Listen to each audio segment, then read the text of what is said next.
Hello student, mission physics ক্লাসে তোদের সকলকে স্বাগত। আজ তোদের কাছে আলোচনা করব একক ও পরিমাপ পদ্ধতি।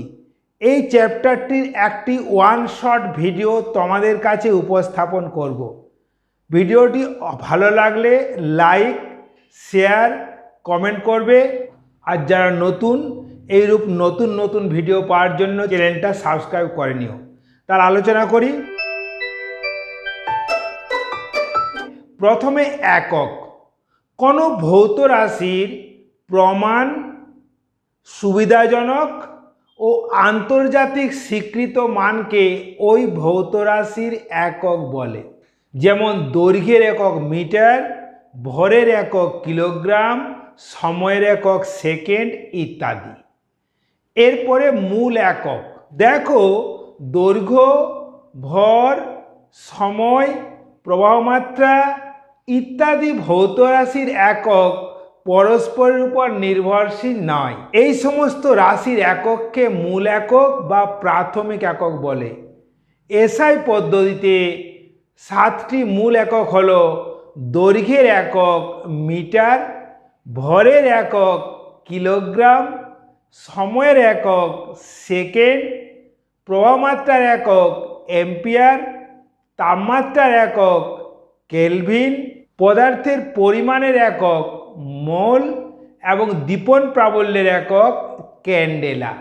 এরপরে দেখে নাও লব্ধ একক। এক বা একাধিক মূল এককের সাহায্যে গঠিত একককে লব্ধ একক বলে। যেমন কম্পাঙ্কের একক সেকেন্ড ইনভার্স, আয়তনের একক মিটার কিউব ইত্যাদি। 7টি মূল একক ছাড়াও আরও 2টি একক ব্যবহৃত হয়। একটি কোণের একক রেডিয়ান, অন্যটি ঘনকোণের একক স্টেরাডিয়ান। ধরে নাও এই একটা বৃত্তচাপ, এখানে থিটা কোণ করেছি। বৃত্তচাপের দৈর্ঘ্য এস। যদি এটা আর হয় তাহলে কোণ হবে theta equal to s by r. এখন থিটাকে ডিগ্রি, মিনিট বা সেকেন্ডে প্রকাশ করা হয়, আবার রেডিয়ানও প্রকাশ করা হয়। যেমন 1 ডিগ্রি সমান 60 মিনিট, আবার 1 মিনিট সমান 60 সেকেন্ড, আবার পাই রেডিয়ান ইকুয়াল টু 180 ডিগ্রি। বোঝা গেল?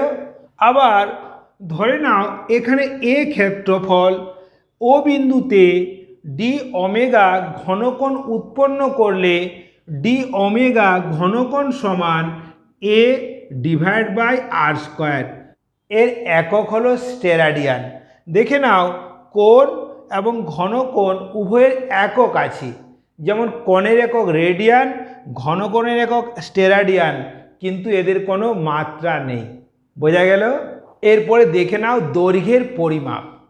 দেখো, 1 মিলিমিটার থেকে 100 মিটার দৈর্ঘ্য পরিমাপ করতে আমরা সাধারণত মিটার স্কেল ব্যবহার করি।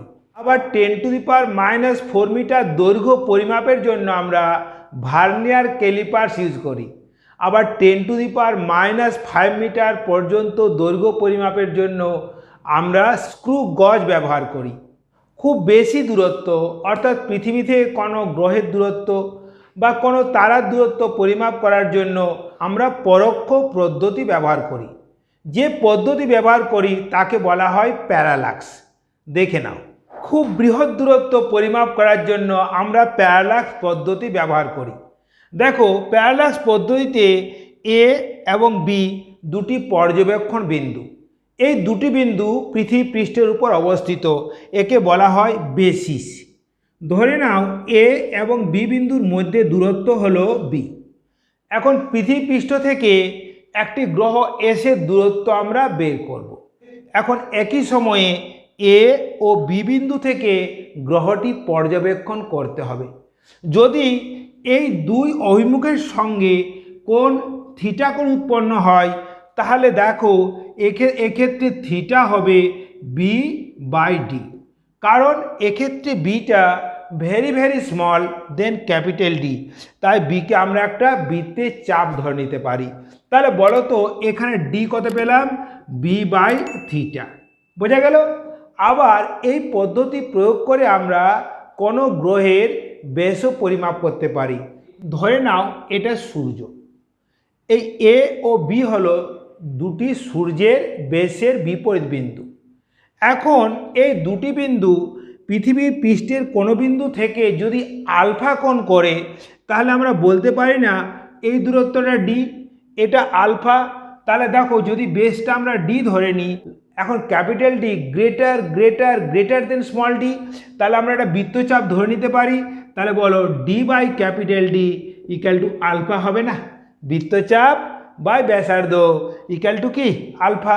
তাহলে বলো ডি কেস টু কত হলো? Alpha into D. তাহলে কোনো গ্রহ বা সূর্যের আমরা বেস এই পদ্ধতিতে বের করতে পারি। বোঝা গেল? এখন অঙ্ক দিয়ে তোমাদের ভালো করে এটা বুঝিয়ে দিচ্ছি, ঠিক আছে? দেখে নাও একটা এনসিইআরটির অঙ্ক। পৃথিবীর বেসের দুই প্রান্ত এ ও বি থেকে চন্দ্রকে পর্যবেক্ষণ করলে ওই দুই অভিমুখের সঙ্গে কোণ হলো 1 ডিগ্রি 54 মিনিট। পৃথিবী থেকে চন্দ্রের দূরত্ব কত? পৃথিবীর বেস দেওয়া আছে 1.2760 ইন্টু 10⁷ মিটার। নাও ছবিটা দেখে নাও।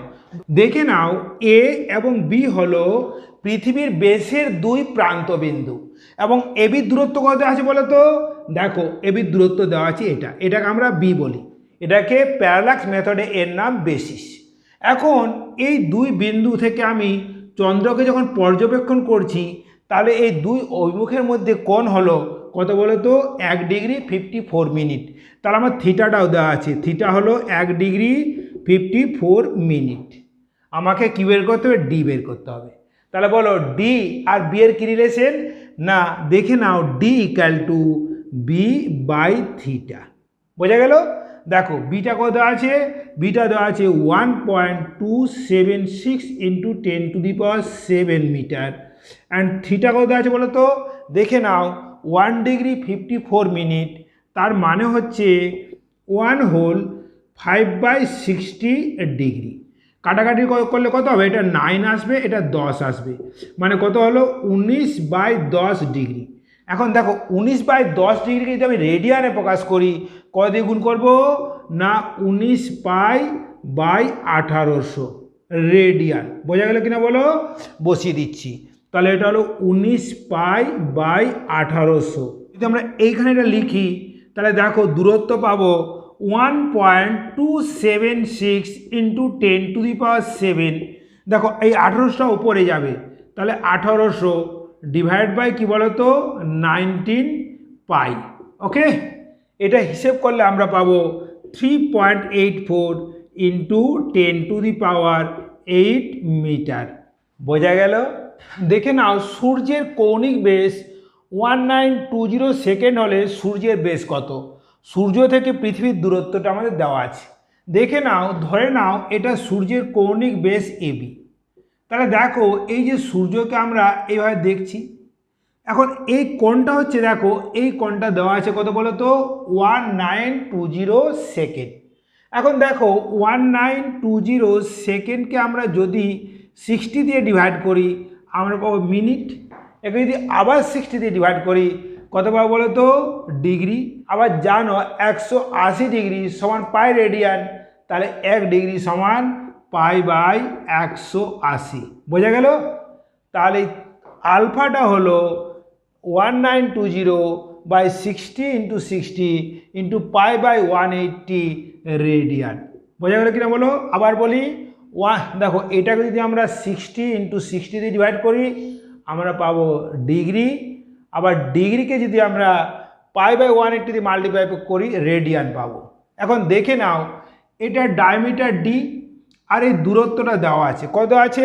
1496 ইন্টু 10⁻11। তাহলে বলো D by capital D this equals to 1920 into pi divide by 3600 into 180।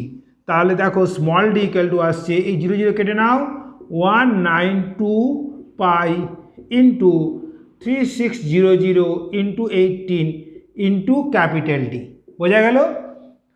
D এর মানটা, এরপর দেখো ডি এর মানটা বসিয়ে দাও। তাহলে কত পাবে দেখো, বেস হবে 1920 pi divide by 3600 into 18 into পৃথিবী থেকে সূর্যের দূরত্ব 1496 ইন্টু 10⁻11 মিটার। ওকে, দেখো এটা হলো 1.39 ইন্টু 10⁹ মিটার। বোঝা গেল?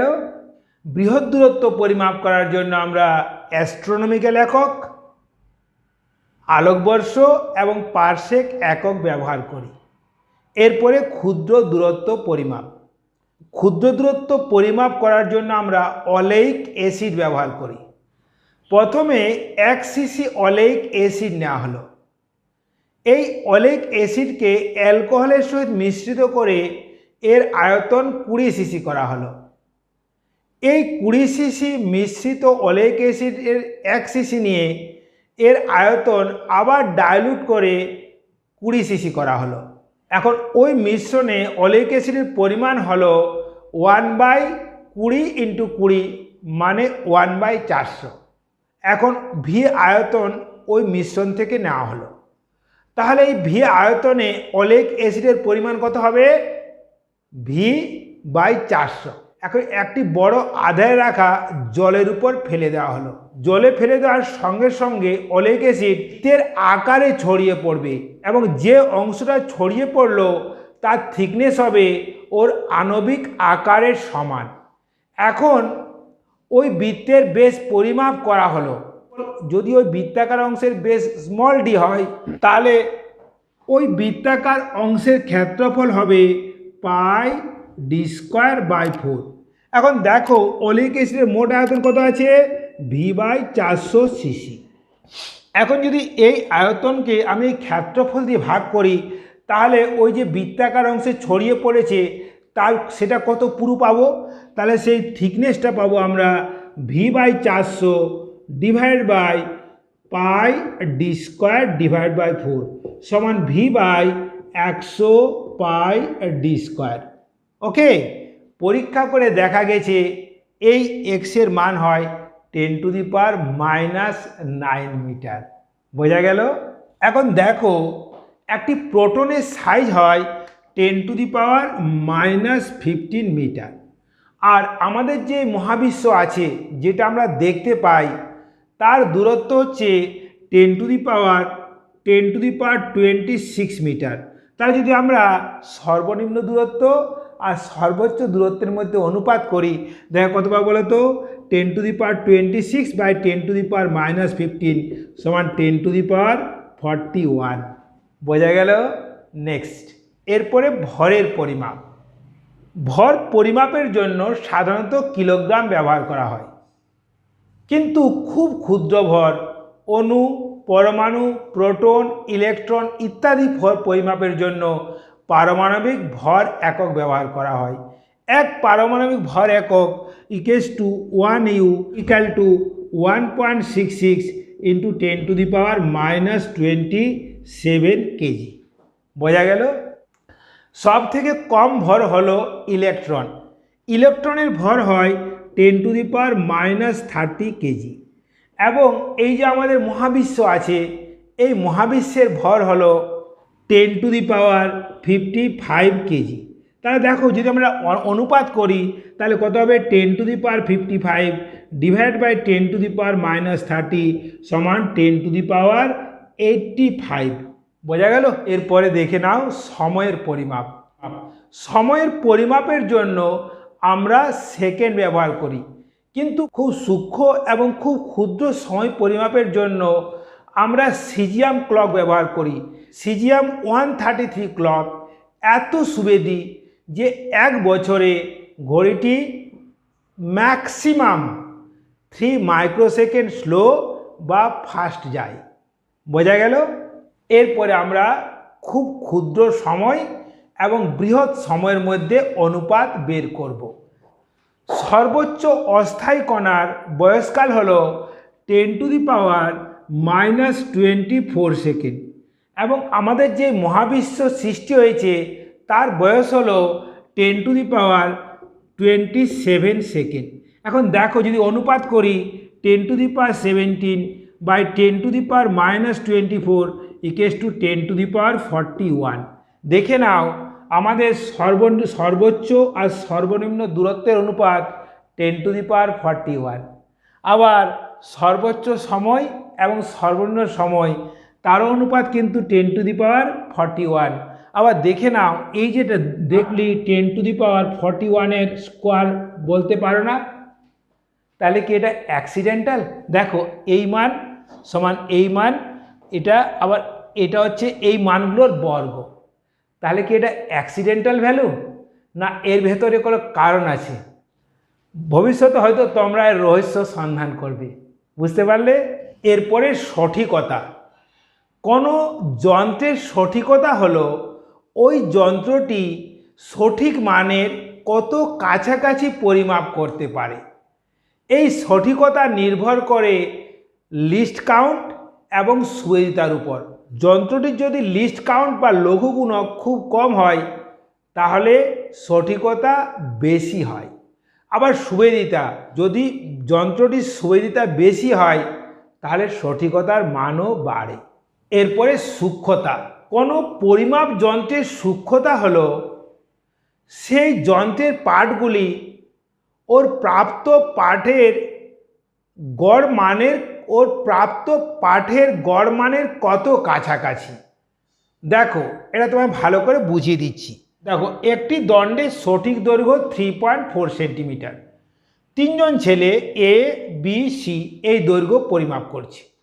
এ রিডিং পেয়েছে 3.3, 3.5। এ রিডিং পেয়েছে 3.0, 3.8।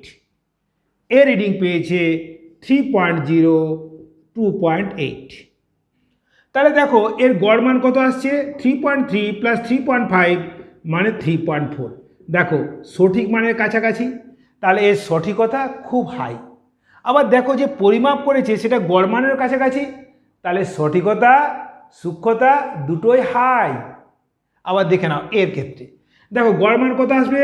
3.0 প্লাস 3.8 বাই 2 সমান 3.4। তাহলে দেখো এর সঠিকতা খুব বেশি। আর সূক্ষ্মতা দেখো 3.0টা 3.4 থেকে অনেক দূরে। তাহলে দেখো এই যে দুটো মান নেওয়া হয়েছে সেটা গড় মানের কাছাকাছি নয়, মানে সূক্ষ্মতা কম। অর্থাৎ এর সঠিকতা বেশি, সূক্ষ্মতা কম। আবার দেখো এর ক্ষেত্রে দেখো এর গড় মান কত এলো? এর গড় মান আসছে 2.9। দেখো এই দুটো মান গড় মানের কাছাকাছি, মানে এর সূক্ষ্মতা খুব ভালো, কিন্তু সঠিকতা দেখো এটা 3.4 আছে, এর কত পেয়েছে? 2.9, সূক্ষ্মতা কম। বোঝা গেল? তাহলে দেখো এর ক্ষেত্রে সঠিকতা সূক্ষ্মতা দুটোই বেশি। এর ক্ষেত্রে সঠিকতা বেশি, সূক্ষ্মতা কম। এর ক্ষেত্রে সূক্ষ্মতা বেশি, সঠিকতা কম। বুঝতে পারলে? এরপরে ত্রুটি। একটি ভৌত রাশি পরিমাপ করার সময় দেখা গেল যে পরিমাপের পার্টগুলো হলো x1, x2, x3 ... xn। বোঝা গেল? তাহলে এই পার্টগুলির গড় মান হলো সঠিক মান। তাহলে দেখো সঠিক মান হলো সমান x1 plus x2 plus x3 plus ... xn divided by n। তাহলে দেখো এই প্রথম পরিমাপে ত্রুটি কত হবে? না x1 মাইনাস সঠিক মান। তাহলে প্রথম পরিমাপে ত্রুটি ডেল্টা x1 সমান x1 মাইনাস x। দ্বিতীয় পরিমাপ ত্রুটি কত হলো? Delta x2 equal to x2 minus x। তৃতীয় পরিমাপ ত্রুটি কত হবে? Delta x3 equal to x3 minus x। nতম পরিমাপে কত ত্রুটি হবে? xn minus x। So delta xn equal to xn minus x। এরপরে পরম ত্রুটি। দেখো এক্ষেত্রে আমরা ধনাত্মকও পাবো, ঋণাত্মকও পাবো। তো দেখো এই যে আমরা ত্রুটি পেলাম, সমস্ত ত্রুটির ধনাত্মক মানের গড় মানকে পরম ত্রুটি বলে। অতএব পরম ত্রুটি ডেল্টা x সমান mod delta x1 plus mod delta x2 plus mod delta x3 plus dot dot dot dot dot plus mod delta x N, বোঝা গেল কিনা বলো, হোল ডিভাইড বাই এন। এটা হলো mod X one minus X plus mod X two minus X plus X three minus X plus dot dot dot dot plus X N minus X, okay, whole divide by this is the N. এখন ভৌত রাশিটির মান কত বলো তো, সমান X plus minus delta X, বোঝা গেল। এখন দেখো এই পরম ত্রুটি বাই সঠিক মান এই অনুপাতকে বলা হয় আপেক্ষিক ত্রুটি। তাহলে আপেক্ষিক ত্রুটি এটা হলো কত বলো তো, সমান ডেল্টা এক্স বাই এক্স। পরম ত্রুটি কত বলো তো, পরম ত্রুটি হবে delta x by X into 100%, বোঝা গেল। ত্রুটি সংক্রান্ত এই অঙ্কটি দেখে নাও, এটি তোমাদের জন্য খুবই কাজে লাগবে। দেখে নাও একটি কলমের দৈর্ঘ্যের পরিমাপগুলি হলো, দেখো 1 2 3 4 5 6 7 8টা পরিমাপ নেওয়া হয়েছে।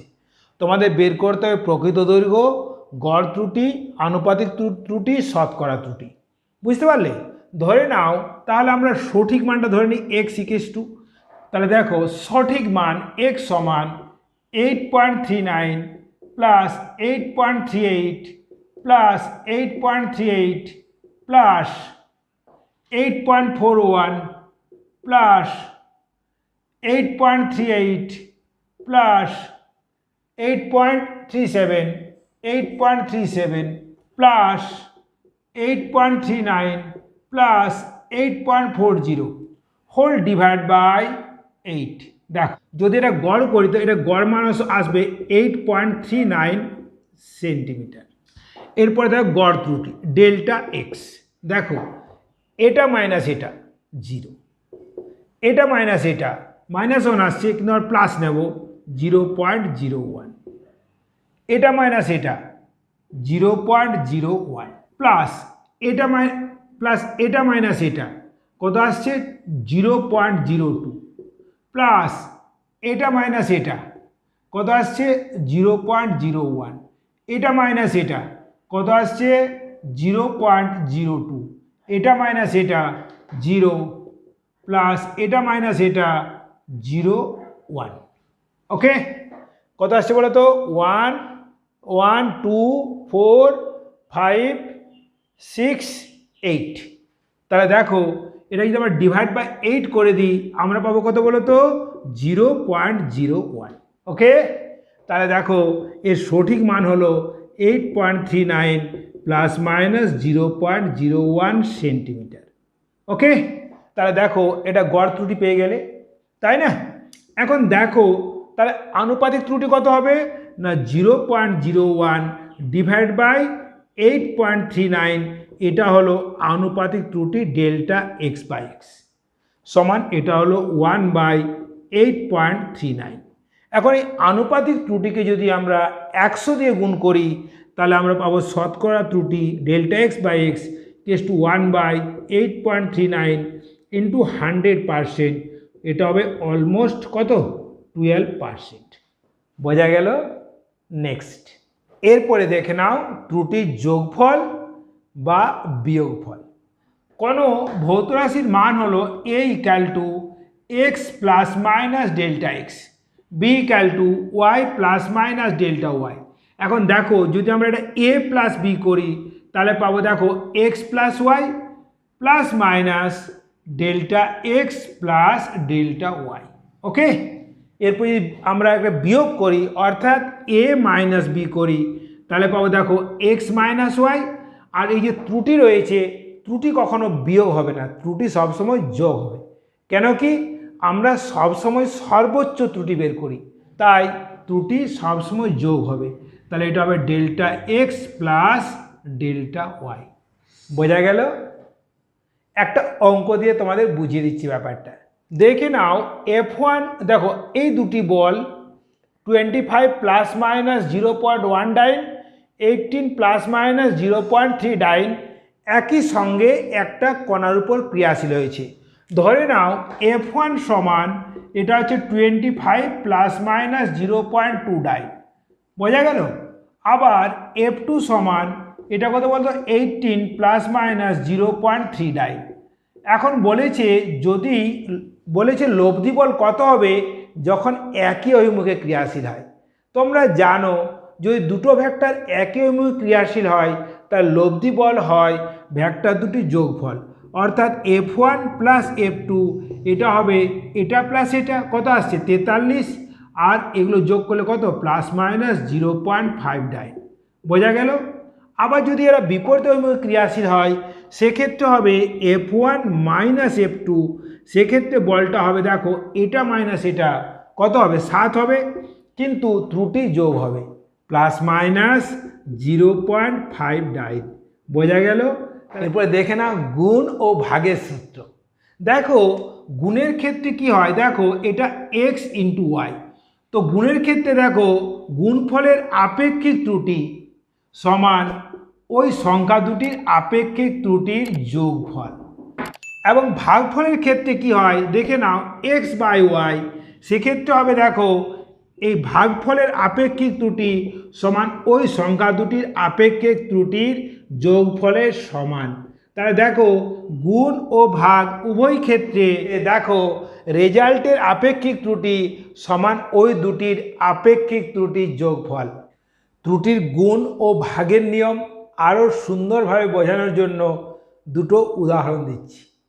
দেখে নাও একটি আয়তক্ষেত্রের দৈর্ঘ্য দেওয়া আছে, প্রস্থ দেওয়া আছে, ওর ক্ষেত্রফল বের করতে হবে। বলো ক্ষেত্রফল কি জানো? দেখো আয়তক্ষেত্রের ক্ষেত্রফল A সমান L ইন্টু বি। তাহলে দেখো এখানে L দেওয়া আছে 30 আর বি দেওয়া আছে 60, সমান আসছে 600 সেন্টিমিটার স্কোয়ার ক্ষেত্রফল। গুণফলের ত্রুটির ফর্মুলা যদি প্রয়োগ করি তাহলে দেখো এর আপেক্ষিক ত্রুটি সমান দৈর্ঘ্যের আপেক্ষিক ত্রুটি প্লাস প্রস্থের আপেক্ষিক ত্রুটি। দেখো মান বসিয়ে নাও। দেখো দৈর্ঘ্যের আপেক্ষিক ত্রুটি কত বলো তো 1/30, প্রস্থের আপেক্ষিক ত্রুটি 1/20। এখন তাহলে বলো delta A by 600 equal to কত এলসিএম হবে 60 হবে, তাহলে এটা হবে 2, এটা হবে 3, তাহলে 5-এর 60। তাহলে বলো ডেল্টা এ কত পেলাম, ডেল্টা হবে 5 ইন্টু 600 ডিভাইড বাই 60 সমান 50 সেন্টিমিটার স্কোয়ার। তাহলে দেখো ক্ষেত্রফল এ হবে 600 প্লাস মাইনাস 50 সেন্টিমিটার স্কোয়ার, বোঝা গেল। দেখে নাও পরিবাহের রোধ R equal to V by I. দেখো ভিটা বিভব প্রভেদ, আই প্রবাহ মাত্রা, ভি দেওয়া আছে আই দেওয়া আছে, আমাদেরকে বের করতে হবে রোধের শতকরা ত্রুটি। দেখো এখানে R equal to V by I, তাহলে দেখো ভাগফলের আপেক্ষিক ত্রুটি সমান বিভব প্রভেদের আপেক্ষিক ত্রুটি প্লাস প্রবাহ মাত্রার আপেক্ষিক ত্রুটি। দেখে নাও ডেল্টা ভি কত আছে 5, তাহলে এটা হলো 5/200। ডেল্টায় কত আছে 0.4/20। তাহলে দেখো এটা আসছে 5/200 প্লাস 4/200 আসছে কিনা বলো, তাহলে এটা 9/200। তাহলে দেখো আপেক্ষিক ত্রুটি হলো 9/200। একে যদি আমরা 100 দিয়ে গুণ করি তাহলে আমরা কী পাবো শতকরা ত্রুটি ইন্টু 100%। তাহলে দেখো শতকরা ত্রুটি হলো 4.5%, বোঝা গেল। নেক্সট এরপরে দেখে নাও সূচক সমন্বিত পদের ত্রুটি। দেখো ধরো কোনো একটি সংখ্যা, ধরো কোনো একটি ভৌত রাশি কে x⁴n এইভাবে সম্পর্কিত, যখন কে ধ্রুবক এবং n সূচক। দেখো এক্ষেত্রে হবে ই এর আপেক্ষিক ত্রুটি সমান n ইন্টু এক্সের আপেক্ষিক ত্রুটি। এই ফর্মুলাটি তোমরা ভালো করে জেনে নিও। ওকে, দেখো এটা ভালো করে ব্যাখ্যা করার জন্য একটা অঙ্ক দেখাচ্ছি। দেখো গোলকের ব্যাস নির্ণয়ের ত্রুটি 1% হলে আয়তন নির্ণয়ের ত্রুটি কত হবে। দেখে নাও আমরা জানি গোলকের আয়তন V equal to 4/3 capital pi small r cube. দেখো আমরা জানি r equal to base by 2, তাহলে ভি হবে দেখো 4/3 pi d by two whole cube, তাহলে এটা হবে pi by 6 d cube. Okay, এখন দেখো এই পাই বাই 6টা ধ্রুবক আর এর পাওয়ার কত আছে, 3 আছে, তাহলে দেখো ডেল্টা ভি বাই ভি সমান 3 into delta D by D. দেখে নাও এখানে ডেল্টা ডি বাই ডি এটা দেওয়া আছে 1%, তাহলে দেখো ডেল্টা ভি বাই ভি সমান 3 ইন্টু 1% সমান কত হলো বলো তো, 3%। বোঝা গেল? এরপর দেখে নাও, ধরো কোনো একটি ভৌত রাশি এ, দেখো কোনো একটি ভৌত রাশি এক্স ওয়াই জেডের সঙ্গে এমনভাবে সম্পর্কিত যাতে এই রকম পদ আসছে X to the power M Y to the power N divide by Z to the power P. দেখো এখানে সূচকও আছে, সূচক কী আছে, এম এন পি। দেখো গুণও আছে, এক্স ওয়াই গুণ আছে, আবার ভাগও আছে, অর্থাৎ এক্ষেত্রে ভাগের সূত্র, গুণের সূত্র এবং সূচকের সূত্র তিনটি কাজে লাগবে।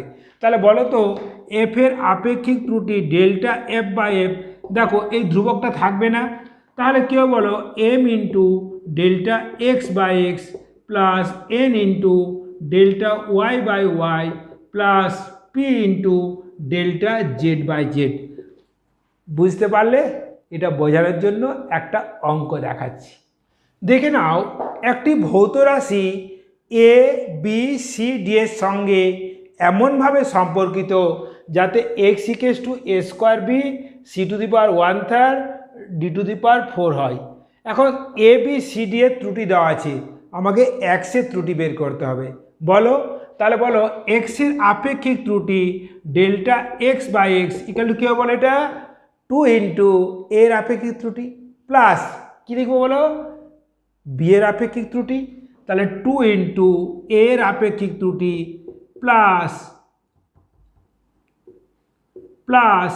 বি এর আপেক্ষিক ত্রুটি প্লাস, দেখো সি এর পাওয়ার 1/3 আছে, তাহলে এটা হবে 1/3 ইন্টু সি এর আপেক্ষিক ত্রুটি প্লাস ডি এর পাওয়ার 4 আছে, তাহলে প্লাস 4 ইন্টু ডি এর আপেক্ষিক ত্রুটি। বোঝা গেল? মান বসিয়ে নাও, তাহলে দেখো ডেল্টা এক্স বাই এক্স এটা ইকুয়াল টু 2 ইন্টু এর আপেক্ষিক ত্রুটি কত বলো তো, 2 ইন্টু 2%, বি এর আপেক্ষিক ত্রুটি কত 2%, সি এর আপেক্ষিক ত্রুটি কত বলো তো 4 ইন্টু 1/3%, আবার ডি এর আপেক্ষিক কত বলো তো 4 ইন্টু 5%, তাহলে দেখো কত আসছে, 4 আর 2 6 20 26, তাহলে 27 হোল 1/3% হলো ত্রুটি। বোঝা গেল? এরপরে অনন্যকের ত্রুটি, দেখো 1/g equal to 1/x plus 1/y। এক্ষেত্রে দেখো হবে delta G by G square equal to delta x by X square plus delta Y by Y square. Okay, তাহলে দেখো delta G by G square delta x by X square plus delta Y by Y square. দেখো কীরকম অঙ্ক এখান থেকে আসে তার জন্য একটা উদাহরণ দিচ্ছি। দেখো R1 সমান 100 প্লাস মাইনাস 3 ওহম, R2 সমান 200 প্লাস মাইনাস 4 ওহম, সমান্তরাল সমবায়ের তুল্য রোধ কত? দেখে নাও, সমান্তরাল সমবায়ের তুল্য রোধ ক্যাপিটাল আর হলে সম্পর্কটি হলো 1/r equal to 1/r1 plus 1/r2। তাহলে বলো এখান থেকে লিখতে পারি না আর equal to R1 R2 divide by R1 plus R2। এখন দেখো যদি এখন R1 আর R2 যদি আমরা মান বসিয়ে নিই কত পাবো বলো তো, 100 ইন্টু 200 ডিভাইড বাই 100 প্লাস 200 সমান এটা আসবে 66.7 ওহম। ওকে, বোঝা গেল? এরপরে দেখো এখান থেকে যদি আমরা ত্রুটি বের করি কী হবে বলো তো, ডেল্টা আর বাই আর square equal to delta R1 by R1 square plus delta R2 by R2 square.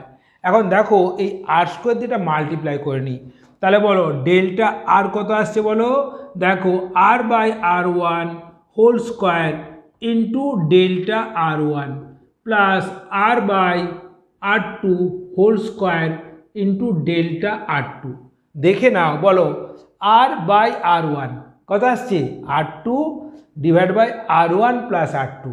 তা লিখে নাও, এটা হবে, দেখে নাও, এটা হবে R two divide by R one plus R two whole square into delta R one plus R by R two. দেখো আর বাই আর টু কত আসবে, R one divide by R one plus R two. তাহলে এটা আসবে R one divide by R one plus R two whole square into delta R two.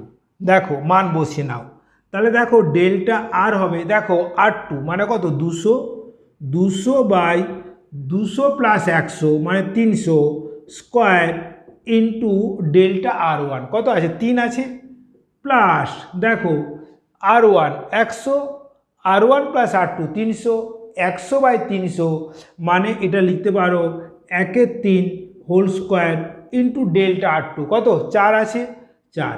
এরপরে এখানে আসছে 2/3 মানে 4/9, 4/9 ইন্টু 3 মানে এটা হলো 12/9। আবার দেখে নাও, এটা আসবে 1/9, 1/9 ইন্টু 4 সমান 4/9। তাহলে এটা কত হলো বলো তো, 16/9। এটা ভাগ করলে আসবে 1.8। বোঝা গেল? তাহলে রোধের মান হলো 66.7 প্লাস মাইনাস 1.8 ওম। ওকে, বুঝতে পেরেছ? নেক্সট দেখো, এরপরে সার্থক সংখ্যা।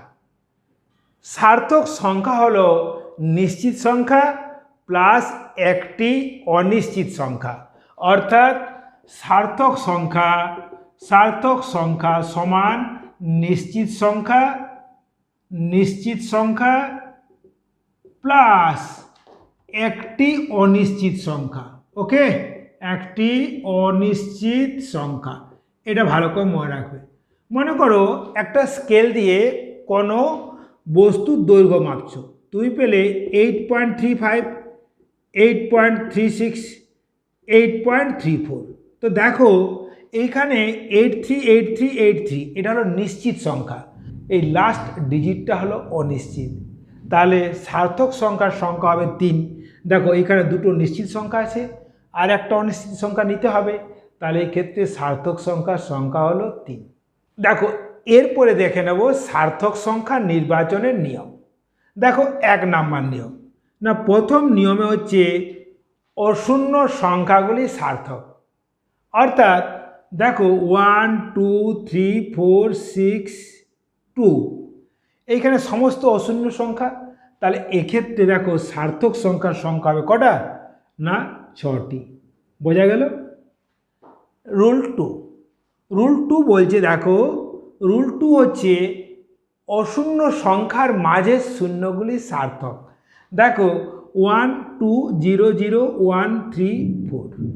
দেখো এক্ষেত্রে দেখো এই যে দুটো জিরো আছে, এই দুটো জিরো অশূন্য সংখ্যার মাঝে আছে, তাহলে এই দুটো জিরো ক্ষেত্রে সার্থক। তাহলে বলো 2 4 6 কটা হলো, এখানে হলো 7টি সার্থক সংখ্যা। বোঝা গেল? 3 নাম্বার, যদি দশমিক সংখ্যা না হয় তাহলে অশূন্য সংখ্যার ডান দিকের শূন্যগুলি সার্থক নয়।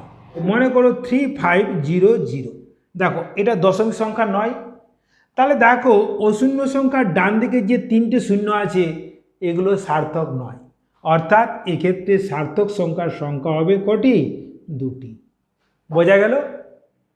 নেক্সট, যদি কোনো একটা সংখ্যা 1-এর থেকে কম হয় তাহলে দশমিক বিন্দুর ডান দিকের শূন্যগুলি এবং অশূন্য সংখ্যার বাঁ দিকের শূন্যগুলি সার্থক নয়।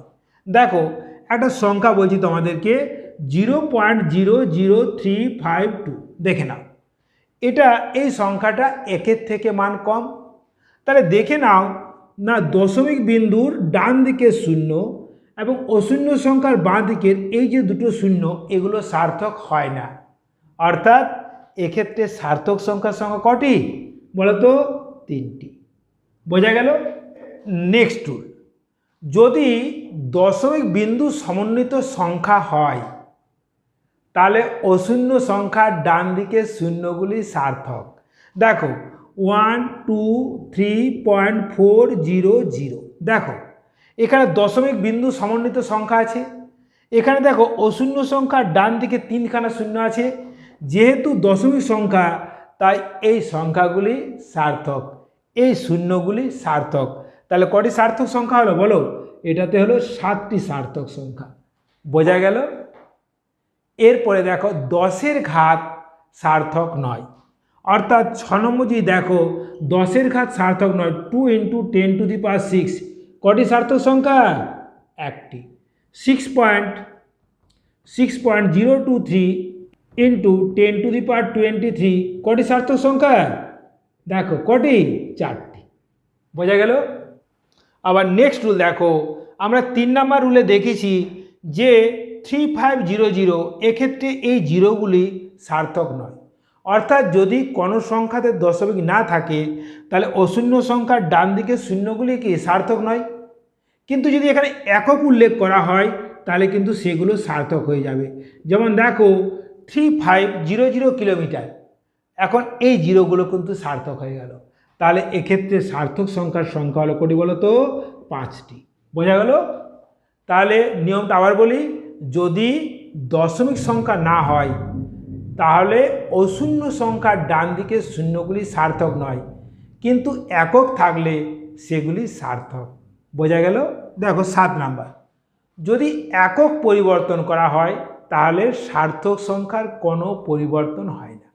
দেখে নাও, ধরো 20 মিটার, কটা সার্থক সংখ্যা আছে বলো তো? 2টো, কারণ দেখো একক বসিয়ে দিলে এই জিরোটা সার্থক হয়। এখন যদি আমি একে সেন্টিমিটার করি, আমরা লিখব 20 × 10⁻2 সেন্টিমিটার। তাহলে দেখো 10-এর ঘাত সার্থক নয়।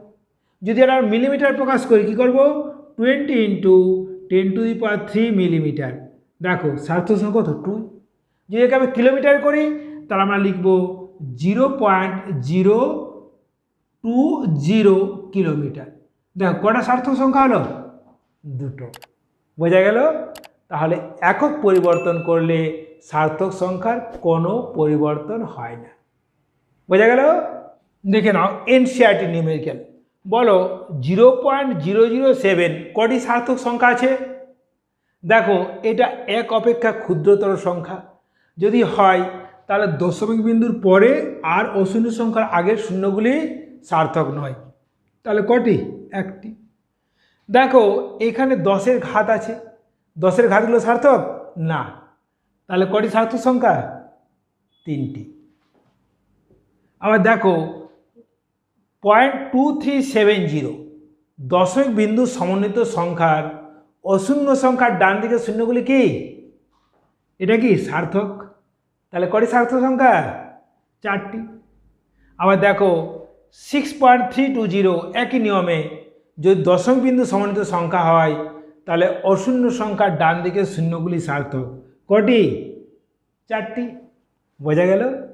নেক্সট দেখো 7.345364 এতে 7টি সংখ্যা আছে। আমি 2টি অঙ্ক বিশিষ্ট সংখ্যা একে পরিণত করব, তাহলে কত হবে? তাহলে প্রথমে 2টি অঙ্ক নিয়ে নিলাম, দেখে নাও। এই 2টি অঙ্ক নেওয়ার পরে কি থাকলো? 4।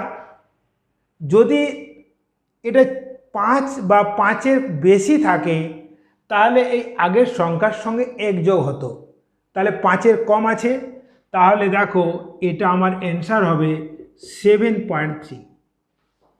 আবার দেখো যদি আমি একে 3টি সার্থক সংখ্যায় পরিণত করতে চাই, সেক্ষেত্রে দেখে নাও, প্রথমে আমি 3টে সংখ্যা নিয়ে নিলাম।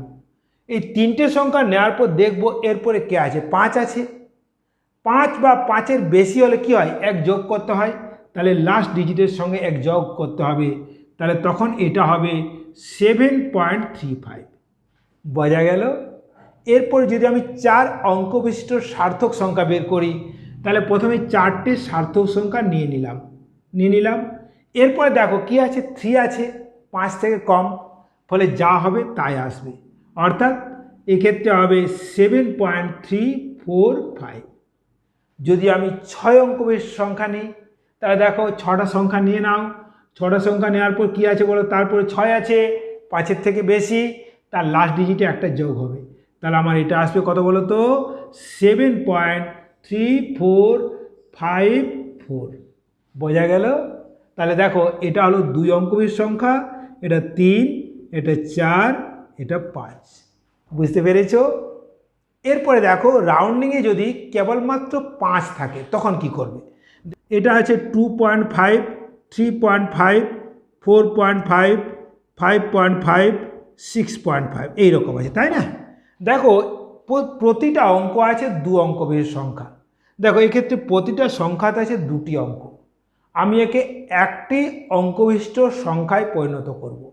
এক্ষেত্রে দেখো শেষে কেবলমাত্র 5 আছে। যদি শেষে কেবলমাত্র 5 থাকে তখন দেখব তার আগে কে আছে। যদি তার আগে জোড় হয় তাহলে কোনো পরিবর্তন হবে না, যা আছে তাই থাকবে। দেখো 5-এর পরে 4 আছে, 5-এর পরে 4 আছে, 5-এর পরে 6 আছে, তাহলে এটা হবে 2, এটা হবে 4, এটা হবে 6। বোঝা গেল? আবার যদি 5-এর আগে অড থাকে অর্থাৎ বিজোড় থাকে, সেক্ষেত্রে ওই বিজোড় সংখ্যার সঙ্গে 1 যোগ হবে, অর্থাৎ 3 + 1 4 হবে। এখানে 5 + 1 কত হবে? 6 হবে। বুঝতে পারলে? ওকে।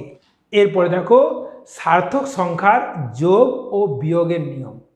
সার্থক সংখ্যার যোগফল ও বিয়োগফলের সময় যোগফল বা বিয়োগফলের দশমিক বিন্দুর পর সংখ্যা সেই সংখ্যার দশমিক বিন্দুর পরের সংখ্যার সমান হবে যে সংখ্যাটির দশমিক বিন্দুর পরে কম সংখ্যক সংখ্যা থাকবে। একটা উদাহরণ দিয়ে বুঝিয়ে দিচ্ছি। মনে করো দেখো 3.1 + 2.56 + 3.750 + 1.0036। ওকে, দেখো এখানে দশমিক পরে একটা সংখ্যা আছে, এখানে দশমিক পরে দুটো সংখ্যা আছে, এখানে 3টে আছে, এখানে 5টা আছে। তাহলে এর রেজাল্টটা হবে দশমিকের পরে একটা সংখ্যা বিশিষ্ট সংখ্যা। কারণ যোগ আর বিয়োগফলের নিয়ম হলো যোগফল বা বিয়োগফলের দশমিক বিন্দুর পরের সংখ্যা সেই সংখ্যার দশমিক বিন্দুর পরের সংখ্যার সমান যে সংখ্যাটিতে দশমিক বিন্দুর পরে কম সংখ্যক সংখ্যা আছে, অর্থাৎ এক্ষেত্রে এটা। বোঝা গেল? দেখো এই সংখ্যাগুলি যোগফল করলে যোগফল হবে এটা। তাহলে আমাদের দশমিক পরে একটা সংখ্যা রাখবো, তাহলে প্রথমে দশমিক পরে একটা সংখ্যা রাখলাম। এরপরে দেখবো কি আছে। দেখো এরপরে 1 আছে, অর্থাৎ 5-এর থেকে কম। তাহলে শেষ সংখ্যার সঙ্গে কোনো যোগ হবে কি? হবে না। তাহলে আমাদের অ্যান্সার হবে 10.4। বোঝা গেল? নেক্সট, এরপরে দেখে নাও সার্থক সংখ্যার গুণ ও ভাগের নিয়ম। সার্থক সংখ্যার গুণফল বা ভাগফলের সার্থক সংখ্যা সেই সার্থক সংখ্যাটির সমান যে সংখ্যাটিতে কম সংখ্যক সার্থক সংখ্যা থাকবে। বোঝা গেল? দেখে নাও 2.5678 কেজি ডিভাইড বাই 1.2 কেজি। তাহলে এর ভাগফলের সার্থক সংখ্যা হবে, দেখে নাও এতে সার্থক সংখ্যাটা আছে 5টা, এতে সার্থক সংখ্যাটা আছে 2টো আছে। তাহলে ভাগফলের সার্থক সংখ্যা সেই সংখ্যাটি সার্থক সংখ্যার সমান যাতে কম সংখ্যক সার্থক সংখ্যা আছে। বোঝা গেল? দেখে নাও 4.237 গ্রাম ডিভাইড বাই 2.51 সিসি। দেখো এতে সার্থক সংখ্যাটা আছে 3টে, এতে কটা আছে বলো তো? 4টে।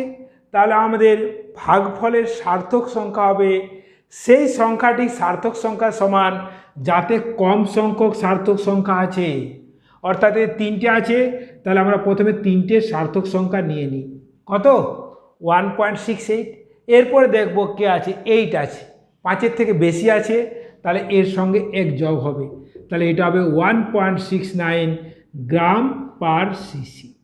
বোঝা গেল? একটা অঙ্ক দিয়ে তোমাদের বুঝিয়ে দিচ্ছি।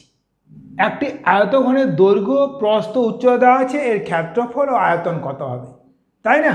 এখন দেখো সমগ্রতলের ক্ষেত্রফল এটা হবে 2 × L × B + B × H + L × H। ওকে, মানটা বসিয়ে নিই। কত? দেখো যদি আমরা এই মানগুলো বসিয়ে নিই আমরা মানগুলো পাবো এটা।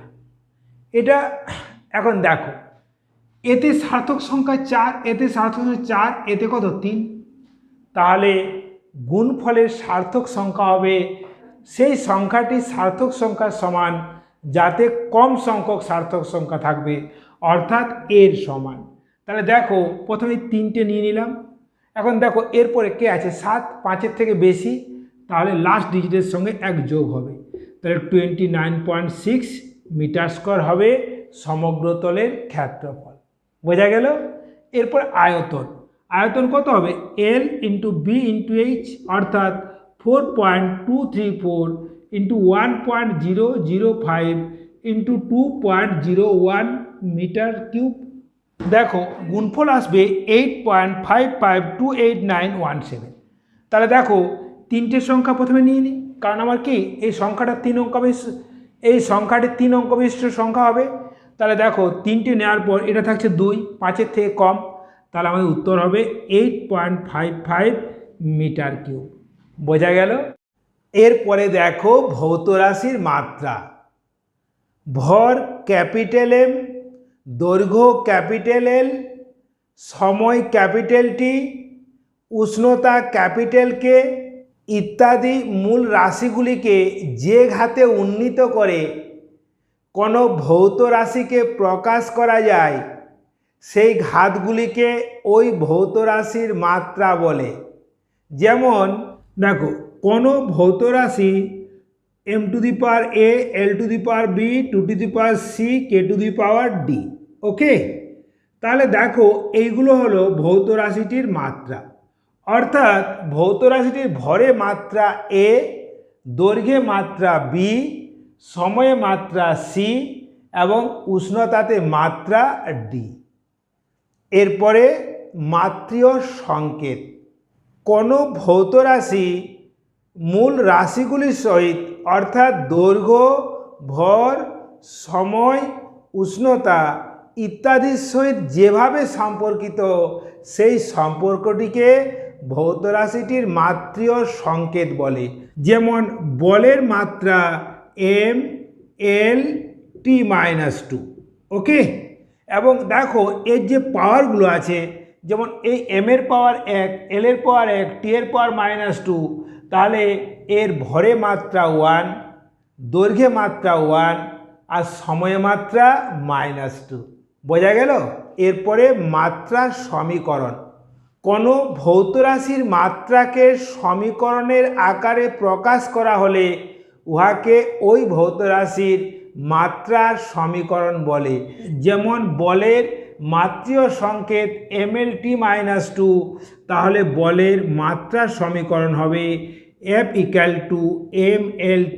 mlt-2। অর্থাৎ মাত্রীয় সংকেতে যদি আমরা ইকুয়াল সাইন দিয়ে দিই, হয়ে গেল মাত্রা সমীকরণ। বোঝা গেল? আচ্ছা বলো তো, দেখো যদি বল, দৈর্ঘ্য এবং সময়কে মূল রাশি ধরা হয়, তাহলে ভরের মাত্রা কত হবে? দেখো এখানে পেয়ে যাবে। দেখো বল, দৈর্ঘ্য, সময় মূল রাশি, তাহলে এখান থেকে এমটা বের করে নাও। তাহলে এম হবে দেখো F / LT-2, তাহলে এটা হলো F L-1 T² হলো ভরের মাত্রা। বোঝা গেল? দেখো আমরা তো ভরের মাত্রা m, দৈর্ঘ্যের মাত্রা l, সময়ের মাত্রা t, প্রবাহ মাত্রার মাত্রা a, উষ্ণতার মাত্রা k এবং পদার্থের পরিমাণের মাত্রা মোল জানি। এগুলোর সাহায্যে আমরা অন্যান্য ভৌত রাশির মাত্রা বের করে দেখাবো। দেখো কত সহজে বের করা যায়। প্রথমে বলি বেগ। দেখো বেগ, বেগ মানে কি বলতো? সরণ বাই সময়। এখন দেখো সরণ মানে কি বলতো? না এল, আর সময় মানে কি বলতো? টি। তাহলে দেখো বেগের মাত্রা হয়ে গেল LT-1। বোঝা গেল? তাহলে বেগ মানে সরণ বাই সময়, সরণের মাত্রা এল, সময়ের মাত্রা টি, L/T, তাহলে LT-1। এরপরে দেখো ত্বরণ। ত্বরণ মানে বেগের পরিবর্তন বাই সময়। দেখো বেগের পরিবর্তন মানে বেগ, তাহলে বলো এখানে বেগের পরিবর্তনের মাত্রা LT-1/T, তাহলে বলো কি পাচ্ছ বলো তো? তাহলে পাচ্ছ এখানে LT-2। ওকে, এরপর বলো ভরবেগ বা বলের ঘাত। দেখো ভরবেগ বা বলের ঘাত, দেখো ভরবেগ বা বলের ঘাত সম্পর্ক হলো এম ইন্টু ভি। দেখো তোমরা ভি এর মাত্রা জেনে গেছো, তাহলে ভি এর মাত্রা ইন্টু এম এর মাত্রা সমান ভরবেগের মাত্রা। তাহলে কত হবে? এম এর মাত্রা এম, বেগের মাত্রা এল টি মাইনাস ওয়ান, তাহলে ভরবেগের মাত্রা হলো M L T minus one. এরপরে দেখো কৌণিক ভরবেগ, কৌণিক ভরবেগ বা প্লাঙ্কের ধ্রুবক, প্লাঙ্কের ধ্রুবককে আমরা এইচ সাইন দিয়ে সিম্বলিত করি। তাহলে বলো এটা কী হবে বলো তো? এম ভি আর। দেখো এম ভি এর মাত্রা তোমার জানা আছে, আর মানে রেডিয়াস, রেডিয়াস মানে এল। তাহলে বলো কি হবে? এটা M L T minus one into L, তাহলে কত হলো? M L square T minus one. Okay, এরপরে দেখে নাও বল। বল মানে কি বলো তো? দেখো বল মানে হলো ভর ইন্টু ত্বরণ। দেখো ত্বরণের মাত্রা আগেই জেনেছো, তাহলে ত্বরণের মাত্রার সঙ্গে যদি ভরের মাত্রা গুণ করে দাও বলের মাত্রা পাবে। তাহলে হবে এম, এটা এম, এটা এল টি মাইনাস টু, তাহলে দেখো বলের মাত্রা হলো M L T minus two. বোঝা গেল? এরপরে দেখো চাপ। দেখো চাপ, চাপের সঙ্গে অনেকগুলো রাশি আছে যেগুলো সমমাত্রিক, যেমন চাপ, আচ্ছা যেমন যেমন পীড়ন, যেমন শক্তি ঘনত্ব, শক্তি ঘনত্ব, ওয়াই, কে, এন। ওয়াই মানে ইয়ং মডুলাস, কে মানে বাল্ক মডুলাস, এন মানে হচ্ছে মডুলাস অফ রিজিডিটি। আবার স্থিতিস্থাপক গুণাঙ্ক। তাহলে বলো চাপ এর রাশিমালা কী হবে বলো তো? বল বাই ক্ষেত্রফল। এখন দেখো বলের মাত্রা তোমরা জেনে গেছো কত? M L T minus two, আর ক্ষেত্রফল মানে দৈর্ঘ্য গুণিত প্রস্থ, অর্থাৎ এল ইন্টু এল সমান এল স্কোয়ার। তাহলে কত হবে? এটা এল স্কোয়ার। তাহলে কত হলো বলো তো? এটা হলো M L minus one T minus two. এটা হলো চাপের, পীড়নের, অথবা শক্তি ঘনত্ব, অথবা ইয়ং গুণাঙ্ক, অথবা আয়তন বিকৃতি গুণাঙ্ক, অথবা দৃঢ়তা গুণাঙ্ক, অথবা স্থিতিস্থাপক গুণাঙ্কের মাত্রা। বোঝা গেল? এরপরে দেখো আবার দেখো পৃষ্ঠটান। দেখো পৃষ্ঠটানের সঙ্গে আবার পাবে পৃষ্ঠ শক্তি, এগুলো একই মাত্রা, পৃষ্ঠ শক্তি। আবার এর সঙ্গে আরেকটা রাশি পাবে বল ধ্রুবক বা স্প্রিং ধ্রুবক। দেখো এর সম্পর্কটা হলো এফ বাই এল, অর্থাৎ বল বাই দৈর্ঘ্য। বলের মাত্রা জানো, বাই দৈর্ঘ্য মানে এল, তাহলে এল এল কেটে যাবে, কত আসবে বলো? M T minus two. দেখো M L T minus two divide by L, দেখো এল এল কেটে গেল, কি থাকছে বলো তো? M T minus two. বোঝা গেল? ওকে, আবার দেখে নাও কার্য। দেখো কার্য বা শক্তি অথবা টর্ক, এই তিনটে ভৌত রাশির একই মাত্রা, তাই না? এখন দেখো এটা সম্পর্ক হচ্ছে বল ইন্টু সরণ। কার্য মানে কি? বল ইন্টু সরণ। তোমরা বলের মাত্রা জেনেছো, বলো কি বলের মাত্রা? M L T minus two into L. তাহলে দেখো এর মাত্রা হলো M L square T minus two. দেখো বলের মাত্রা ইন্টু দৈর্ঘ্যের মাত্রা, তাহলে M L T minus two into L, তাহলে M L square T minus two. তাহলে দেখো কার্যের মাত্রা, শক্তির মাত্রা, টর্কের মাত্রা, প্রত্যেকের মাত্রা কিন্তু M L square T minus two. বোঝা গেল? এরপরে দেখে নাও ক্ষমতা। দেখো ক্ষমতা, ক্ষমতা মানে তোমরা জানো কার্য বাই সময়, তাহলে এটা কার্য বাই সময়। এখন বলো কার্য মানে কি বলো? M L square T minus two by T, তাহলে কত পাচ্ছ? M L square T minus three. তাহলে ক্ষমতার মাত্রা হলো M L square T minus three. এরপরে শব্দের তীব্রতা। বলো তীব্রতা সম্পর্কে বলো তো? তীব্রতা হচ্ছে ক্ষমতা বাই ক্ষেত্রফল, ক্ষমতা ডিভাইড বাই ক্ষেত্রফল, ক্ষেত্রফল মানে এ। তাহলে বলো কি পাচ্ছ বলো তো? M L square T minus three, ক্ষেত্রফল দৈর্ঘ্য গুণিত প্রস্থ, তার মানে এল স্কোয়ার। তাহলে যদি আমরা এল স্কোয়ার দিয়ে ডিভাইড করি কত পাচ্ছি বলো তো? এটা পাচ্ছি এম টি মাইনাস থ্রি। বোঝা গেল? এরপরে মহাকর্ষীয় ধ্রুবক ক্যাপিটাল জি। দেখো এর মাত্রা, এর সম্পর্ক হচ্ছে এফ আর, এর সম্পর্ক হচ্ছে F R square divide by M one into M two. F মানে বল, বলো বলের মাত্রা কি M L T minus two, তাহলে এটা হলো M L T minus two, R square মানে L square by M M M square, তাহলে এটা পাচ্ছ M minus one L cube T minus two, এটা হলো মাত্রা। এরপরে দেখো সার্বজনীন গ্যাস ধ্রুবক আর, আর মানে কি বলতো PV by N T, P মানে কি বলতো M L minus one T minus two, V মানে এল কিউব, আর এন মানে মোল, তাই না, আর টি মানে ক্যালভিন মানে কে, তাহলে বলো কত পাচ্ছে এটা, এটা হবে M L square T minus two K minus one mole minus one. Okay, এরপরে দেখো বোলজম্যান কনস্ট্যান্ট বা এন্ট্রপি। দেখো বোলজম্যান কনস্ট্যান্টকে আমরা কে বলি, এন্ট্রপিকে আমরা বলি এস বলি। তাহলে দেখো এর মাত্রা হয় এনার্জি ডাব্লিউ বাই উষ্ণতা, ডাব্লিউ বাই উষ্ণতা, উষ্ণতা মানে কি বলতো কে, তাহলে দেখো এটা হচ্ছে M L square T minus two by K minus one, তাহলে এটা হবে M L square T minus two K minus one এর মাত্রা। বোঝা গেল?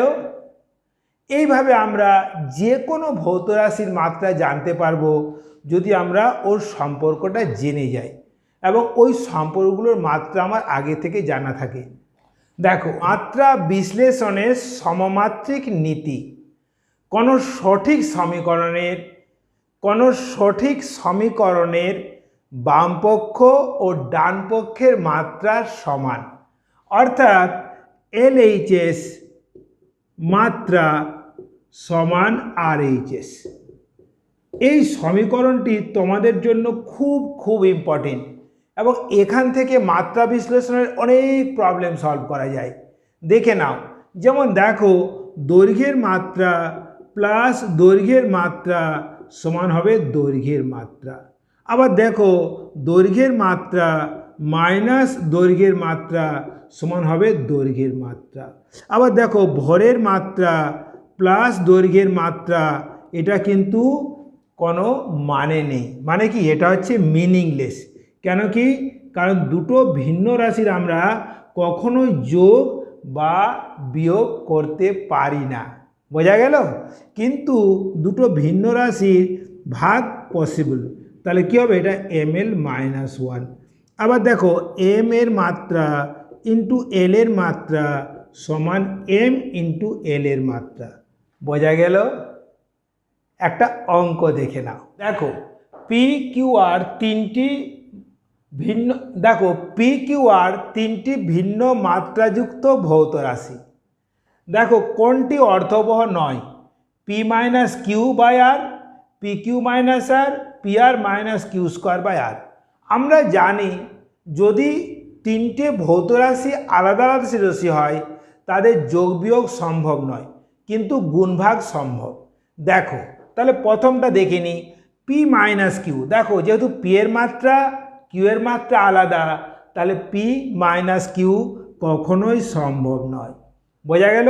এটা দেখো পি কিউ মাইনাস আর, দেখো পি আর কিউ এই দুটো গুণফলের মাত্রা, দেখো পি আর কিউ, পি এর মাত্রা ও কিউ এর মাত্রার গুণফল আর এর মাত্রার সমান হতে পারে, তখন কিন্তু এটা অর্থবহ হবে। বোঝা গেল? তাহলে পি ও কিউ এর মাত্রা আর এর মাত্রার সমান হলে এটা অর্থবহ। আবার এখানে দেখো পি ও আর এর মাত্রার গুণফল যদি কিউ স্কোয়ারের সমান হয়, কিউ স্কোয়ারের মাত্রার সমান হয়, তাহলে এটা অর্থবহ, তাহলে অর্থবহ হবে না এটা। বোঝা গেল? এরপরে দেখো মাত্রা বিশ্লেষণের সমাত্রিক নীতির সাহায্যে আমরা তিনটে জিনিস করতে পারি। নাম্বার ওয়ান, সমীকরণের সঠিকতা নির্ণয়। নাম্বার টু, কোনো ভৌত রাশির মান এক একক থেকে অন্য এককে পরিবর্তন করতে পারি। আর নাম্বার তিন, সমীকরণ গঠন করতে পারি। তাহলে আমি তোমাদের একে একে এগুলো দেখাচ্ছি। দেখো সমীকরণের সঠিকতা নির্ণয়। আমরা জানি সমমাত্রিক নীতিটি হলো এলএইচএস এর মাত্রা ইকুয়াল টু আরএইচএস এর মাত্রা যখন সমীকরণটি সঠিক, ও যদি বামপক্ষ ও ডান পক্ষের মাত্রা সমান হয় তাহলে আমরা বলতে পারি যে সমীকরণটি সঠিক, তাই না? দেখো এখান থেকে কীরকম কোয়েশ্চেন আসতে পারে আমি একটা এনসিইআরটি থেকে তার উদাহরণ দেখাচ্ছি, দেখে নাও। তাহলে মাত্রা বিশ্লেষণের সাহায্যে দেখাবো সমীকরণগুলো সঠিক কিনা। তাহলে প্রথমে সমীকরণটা দেখে নিই। প্রথমে আমরা এই কোণটা দেখব। আমরা জানি কোণের কোনো মাত্রা হয় না। তাহলে দেখো কোণের মাত্রা 2π t/t। দেখো টিটা সময় আর পর্যায়কালও সময়। তাহলে দেখো এর মাত্রা হচ্ছে m0 n0 t0। তাহলে দেখো কোণের মাত্রা নেই, মানে আমাদের এতটা ঠিক আছে, আছে কিনা বলো। এরপরে দেখো এটা বিস্তার, বিস্তারের মাত্রা l, আবার এটা সরণ, সরণের মাত্রাও l। তাহলে দেখো বাম পক্ষের মাত্রা সমান ডান পক্ষের মাত্রা, তাহলে এই সমীকরণটি সঠিক। বোঝা গেল। এরপর দ্বিতীয় নাম্বারটা দেখব। দেখো আমরা প্রথমে কোণটা দেখি। কোণটা কি আছে বলো তো, v × t। v মানে কি আছে বলো, বেগ। বেগের মাত্রা কি বলো তো, সরণ বাই সময় lt - 1 × t সমান কি হলো l। দেখো কোণের মাত্রা বেরিয়ে গেল। তাহলে কোণ তো মাত্রাহীন, কিন্তু কোণের মাত্রা বেরিয়ে গেল, তাহলে এটা ভুল। বোঝা গেল। এরপর আমরা এখানে যাই 3 নাম্বার। দেখো এটা আমরা দেখে নিই একবার। দেখো t/a, টি এর মাত্রা t আর এর মাত্রা l। তাহলে দেখো tl - 1।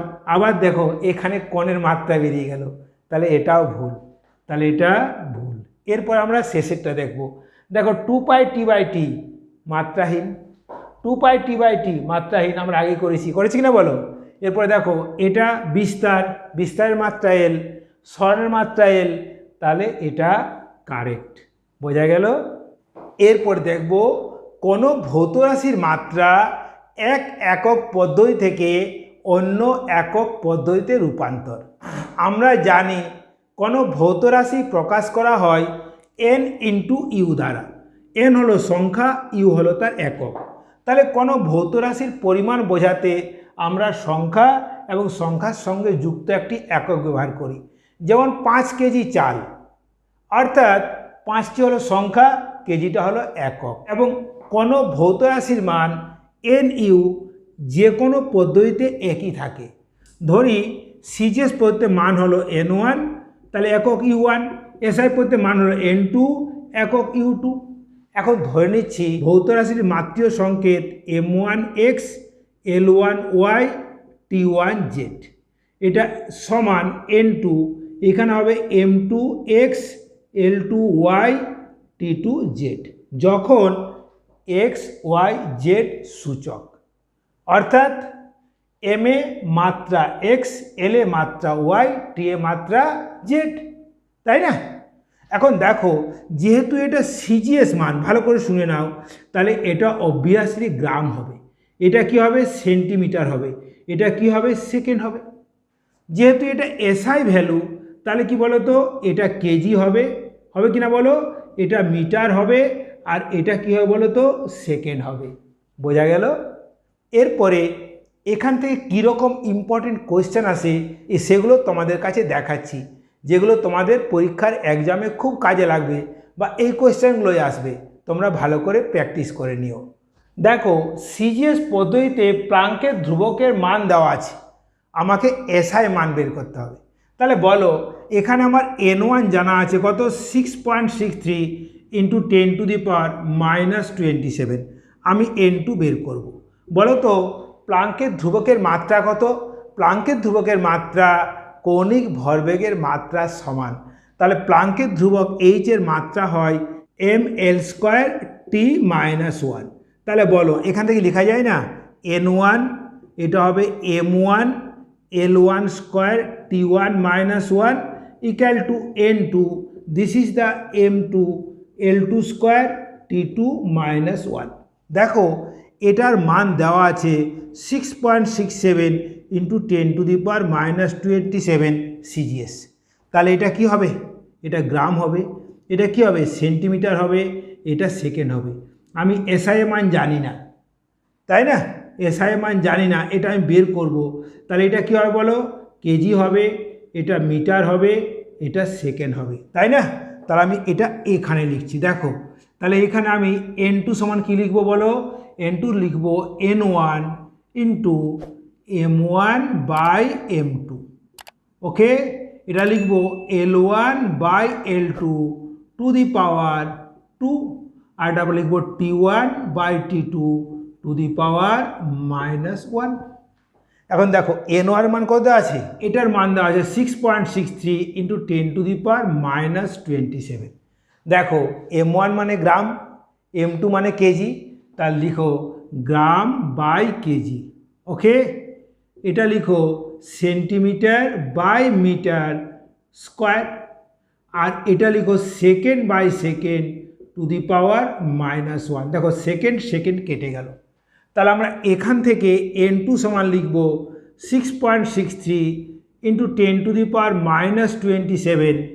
দেখো এটা লিখতে পারি আমরা গ্রাম বাই, এটা লিখতে পারি না 1000 গ্রাম, এটা লিখতে পারি সেন্টিমিটার ডিভাইড বাই 100 সেন্টিমিটার, এটা স্কোয়ার লিখতে পারি না সেন্টিমিটার সেন্টিমিটার, গ্রাম গ্রাম ক্যান্সেল আউট। ওকে, তাহলে দেখো এটা পেলাম 6.63 ইন্টু 10 টু দি পাওয়ার -27। দেখো এটা 1/1000, তাহলে আমরা লিখতে পারি না এটা 10 টু দি পাওয়ার -3। দেখো এটা 1/100 স্কোয়ার, তার মানে লিখতে পারি না এটা 10 টু দি পাওয়ার -4। তাহলে কত আসছে 6.63 into 10 two the power 27 -3 -4, that is -34।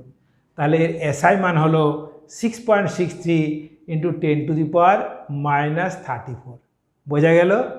দেখো 1 ক্যালোরি সমান 4.2 জুল আর 1 জুল সমান 1 KG metre square second to the power -2। এখন যে পদ্ধতিতে ভর, দৈর্ঘ্য, সময়ের একক alpha KG, beta metre, gamma second, সেই পদ্ধতিতে 1 ক্যালোরির মান বের করতে হবে, তাই না?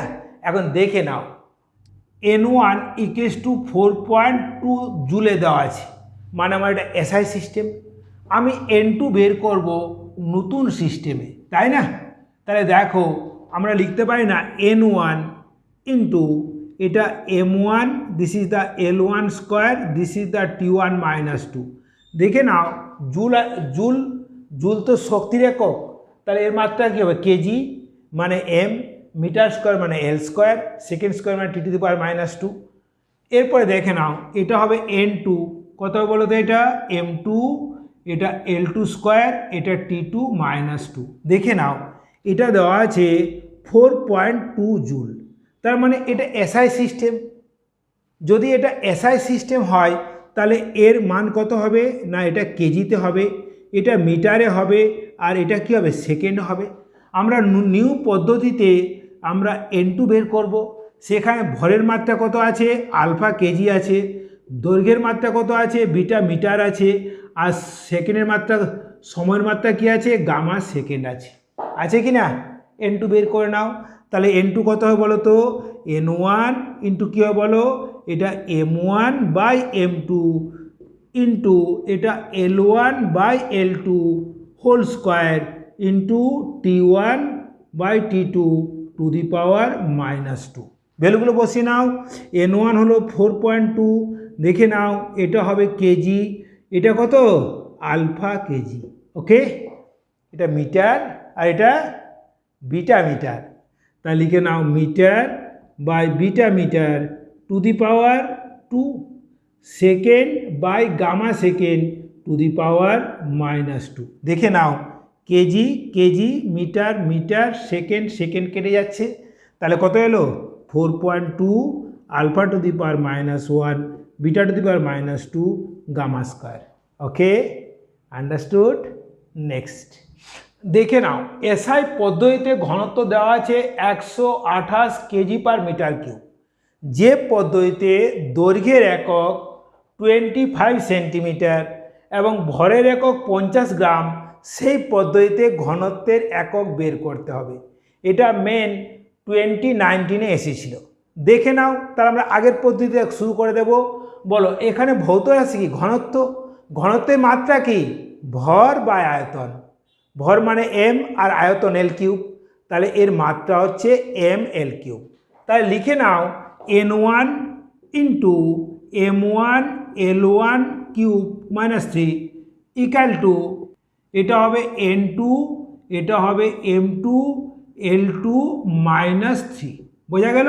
দেখো এখানে দেওয়া আছে, অর্থাৎ 128 দেওয়া আছে, এসআই পদ্ধতিতে ঘনত্ব দেওয়া আছে। তাহলে দেখো N1টা হলো 128। তাহলে যদি N1টা এসআই পদ্ধতিতে N1টা এসআই পদ্ধতিতে ঘনত্ব হয়, তাহলে এটা অবভিয়াসলি কেজি হবে, আর এটা হবে মিটার। আমরা নতুন পদ্ধতিতে আমরা ঘনত্ব বের করব যখন ভরের একক কত বলো তো, না 50 গ্রাম। দেখো দেওয়া আছে কিনা বলো। আবার দৈর্ঘ্যের একক দেওয়া আছে কত, 25 সেন্টিমিটার। বোঝা গেল।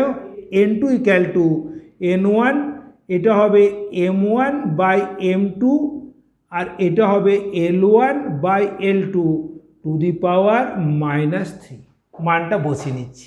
দেখো N1 মানে কত, 128 বসিয়ে দাও, 128। এখন M1 কি, কেজি, M2 কত, 50 গ্রাম। আবার দেখে নাও L1 কি বলো তো, মিটার না, আর L2 হচ্ছে 25 সেন্টিমিটার টু দি পাওয়ার কি বলো তো, -3। তাহলে দেখে নাও এটা হলো 128। দেখো কেজিকে আমরা গ্রাম করে নিচ্ছি, বাই 50 গ্রাম। দেখো এই গ্রামে গ্রামে কেটে গেল। আবার দেখো এই মিটারকে সেন্টিমিটার করে নিচ্ছি, এটা 25 সেন্টিমিটার আছে, এটা কত বলো তো, -3। তাহলে দেখো এইখানে সেন্টিমিটার কেটে গেল। তাহলে বলো এখানে আছে 128 ইন্টু, দেখো এটা 1000/50 কত আসবে, 20। তাহলে এটা হলো 20। আবার দেখো 100/25 4 টু দি পাওয়ার -3 মানে কত, 1/64। এটা কাটাকাটি করো, কত আসছে, 2 আসছে। তাহলে নতুন সিস্টেমে ঘনত্বের মান এলো 40। বোঝা গেল। এরপরে দেখো মাত্রা বিশ্লেষণের সাহায্যে সমীকরণ গঠন। সরল দোলকের পর্যায়কাল টি নির্ভর করে পিণ্ডের ভর, কার্যকর দৈর্ঘ্য এবং অভিকর্ষজ ত্বরণের উপর। পর্যায়কালের সঠিক সম্পর্ক বের করো। তাহলে দেখো এই পর্যায়কালের সঠিক সম্পর্ক বের করার আগে পর্যায়কাল যে যে রাশির সঙ্গে সম্পর্কিত তাদের মাত্রাগুলো জেনে নেওয়া যাক। বলো ভরের মাত্রা কত, ক্যাপিটাল এম। দৈর্ঘ্যের মাত্রা কত বলো তো, এল। দৈর্ঘ্যের মাত্রা এল। জি মানে অভিকর্ষীয় ত্বরণ, এর মাত্রা হবে LT-2। তাহলে দেখো সম্পর্কটা লিখে নিই। তাহলে টি সমান কে m to the power a l to the power b g to the power c, equation number 1। যখন কে হলো মাত্রাহীন ধ্রুবক এবং a b c হলো সূচক। আমরা সূচকের মান বের করব সমমাত্রিক নীতি প্রয়োগ করে। তাহলে দেখো মাত্রাগুলো বসিয়ে দিই। পর্যায়কাল টি এর মাত্রা m0 n0 t। দেখো মাত্রাহীন ধ্রুবকের মাত্রা কিছু নেই। বলো এটা হলো m এর মাত্রা a, ঠিক আছে, l এর মাত্রা কত b, এবং LT-2 two the power c। ওকে, বলো তাহলে এখানে m এর পাওয়ার আসছে a, l এর পাওয়ার কত আসছে, দেখো এখানে l এর পাওয়ার b, এখানে l এর পাওয়ার c। তাহলে এটা হলো l to the power b plus c। দেখো এখানে t এর পাওয়ার কত, -2c।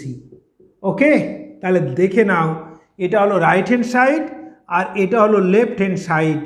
এখন মাত্রা বিশ্লেষণের সমমাত্রিক নীতি থেকে আমরা কি জানি, যে বাম পক্ষের মাত্রা সমান ডান পক্ষের মাত্রা, মানে কি m এর পাওয়ার সমান m এর পাওয়ার।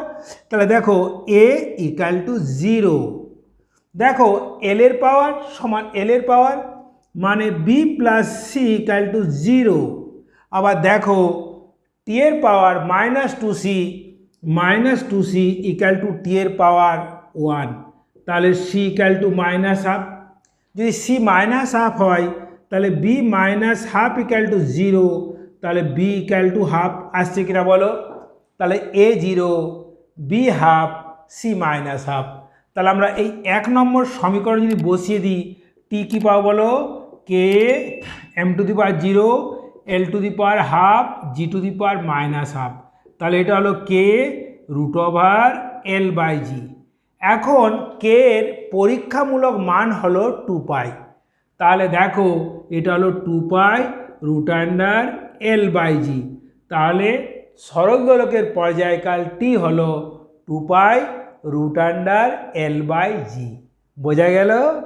দেখো মেন 2020 কোশ্চেন দেখো, যদি ভরবেগ পি, ক্ষেত্রফল এ, সময়টি মূল রাশি হয় তবে শক্তির মাত্রা কত? তাহলে দেখে নাও, শক্তি ই সমান কি লিখবো বলো তো? P to the power A to the power B, T to the power C. This is equation number 1। মাত্রা বের করার সময় কোনো মাত্রায়ন ধ্রুবক আসবে না, কারণ মাত্রার সময় আমরা কোনো ধ্রুবক রাখি না। এরপরে দেখো বলো ভরবেগের মাত্রা কত বলো তো? ভর ইন্টু বেগ এম এল টি মাইনাস 1। ক্ষেত্রফল এর মাত্রা কত বলো তো? এল স্কোয়ার। আর সময় টি এর মাত্রা টি। আর শক্তি ই মানে বল ইন্টু সরণ, মানে M L square T minus 2। মানটা বসিয়ে নাও, কত হবে বলো? M L square T minus 2। এটা কত হবে বলো? M L T minus 1 to the power A, L square to the power B, আর T to the power C. আসবে কিনা বলো?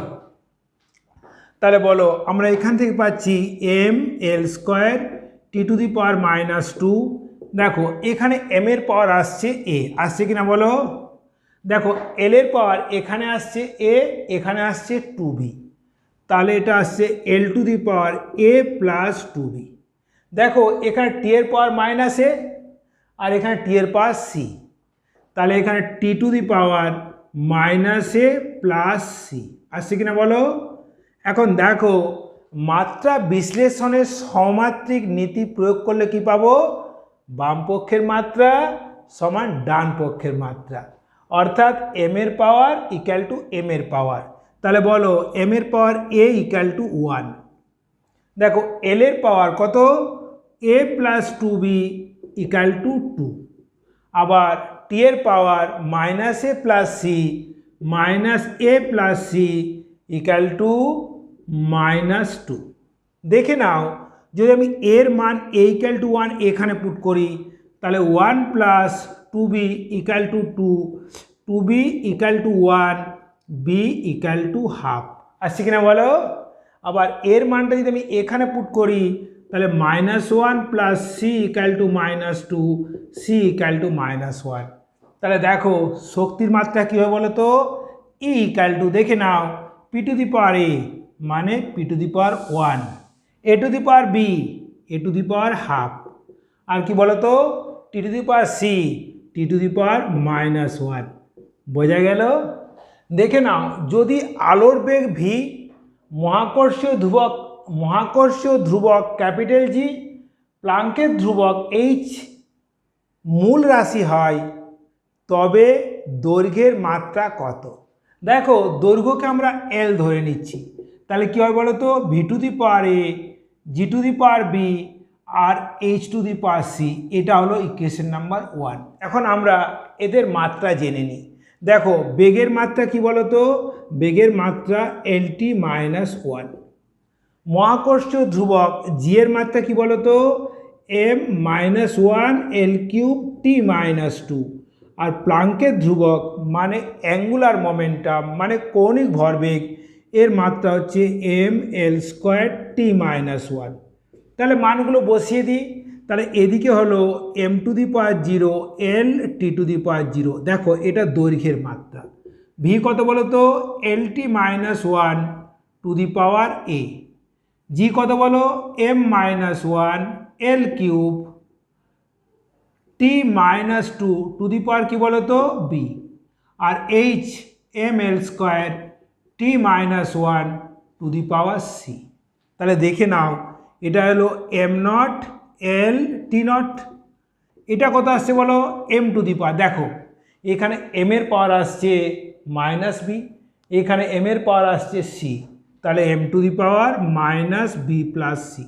দেখো এখানে এল এর পাওয়ার কি আসছে? এ, এখানে এল এর পাওয়ার কত আসছে? 3b, এখানে এল এর পাওয়ার আসছে 2c। তাহলে এটা হলো minus A plus 3b plus 2c। আর টি এর পাওয়ার দেখে নাও, এখানে আসছে মাইনাস এ, এখানে মাইনাস টু বি, এখানে মাইনাস সি, তাহলে এটা minus A minus two B minus C. বোঝা গেল? এরপরে দেখে নাও মাত্রা বিশ্লেষণের সমাত্রিক নীতি প্রয়োগ করে পাই। দেখো minus B plus C equal to zero, এটা আসছে A plus three B plus two C, এটা ইকাল টু ওয়ান। আবার আসছে minus A minus two B minus C, এটা ইকাল টু জিরো। তাহলে দেখো এখানে বি ইকাল টু সি আসছে তো, এখন বি ইকাল টু সি যদি আমি এখানে আর এখানে পুট করে কি পাবো দেখে নাও, তাহলে এটা A plus three B plus two B equal to one, তাহলে A plus five B equal to one. আবার দেখে নাও এখানে minus A minus two B minus B equal to zero, তাহলে A plus three B equal to zero. দেখো মাইনাসটা এটা common নিয়ে এটা প্লাস করে নিলাম, কারণ দুটোতেই মাইনাস ছিল। এখন দেখো এটা আর এটা সমাধান করি, তাহলে A plus three B equal to zero, minus করে নাও, মাইনাস মাইনাস মাইনাস কেটে গেল, তাহলে two B equal to one, B equal to half. যদি বি হাফ হয় সিটাও হাফ হবে। এখন এখানে বি ইকাল টু হাফ বসিয়ে আমরা এটা বের করি, A plus three into half equal to zero, তাহলে A equal to minus three by two. বোঝা গেল? দেখো যদি আমরা এই সমীকরণে মান বসিয়ে নিই, তাহলে এল সমান কত আসছে বলো, V to the power A মানে V to the power minus three by two, G to the power B G to the power half, H to the power half. বোঝা গেল? এরপরে দেখে নাও মাত্রা বিশ্লেষণ। মাত্রা বিশ্লেষণে তোমাদের দুটো পয়েন্ট খুব ইম্পর্টেন্ট। নাম্বার ওয়ান দেখে নাও, সংযুক্ত পদের মাত্রা সমান, মানে যদি কতকগুলো পদ যোগ বিয়োগের সাহায্যে যুক্ত থাকে তাহলে তাদের মাত্রা সমান হবে। অর্থাৎ y equal to a plus two B minus three c যদি হয়, তাহলে ওয়াইয়ের মাত্রা ইকাল টু এর মাত্রা ইকাল টু বি এর মাত্রা ইকাল টু সি এর মাত্রা, অর্থাৎ সংযুক্ত পদের মাত্রা একই। প্রথম শর্তের জন্য একটা ইম্পর্টেন্ট অঙ্ক দেখাচ্ছি, যেটা তোমাদের পরীক্ষাতে খুবই কাজে লাগবে। আমরা কি জানি বলো তো, সংযুক্ত পদের মাত্রা সমান, এখানে দেখে নাও v equal to a t plus b by T square plus c, আমাকে এ বি আর সি এর মাত্রা বের করতে হবে। তাহলে দেখে নাও প্রথমে এটা দেখো টি স্কোয়ার প্লাস সি, তাহলে টি স্কোয়ার আর সি সংযুক্ত পদ, তাহলে সি এর মাত্রা সমান টি স্কোয়ার মাত্রা সমান ক্যাপিটাল টি স্কোয়ার। বোঝা গেল? আবার দেখো ভি এটি আর এই পুরোটা সংযুক্ত পদ, তাহলে দেখো ভি এর মাত্রা সমান এটি এর মাত্রা সমান b by T square plus c এর মাত্রা হবে কিনা বলো? ভি মানে কি মাত্রা বলো, এল টি মাইনাস ওয়ান, এখানে এ টি এর মাত্রা টি, আবার দেখো বি দেখে নাও টি স্কোয়ার মাত্রা টি, সি এর মাত্রাও টি স্কোয়ার, তাহলে এটা সি বা বি বাই টি স্কোয়ার। এখন দেখে নাও যদি তোমরা এটা সমান এটা করো কি পাবে বলো, তাহলে দেখো এ পাচ্ছ এল T minus one by T, তাহলে এল টি মাইনাস টু, তাহলে এর মাত্রা হলো এল টি মাইনাস টু। বোঝা গেল?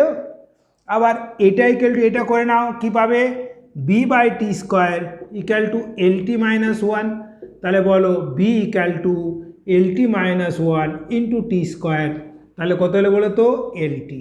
বোঝা গেল?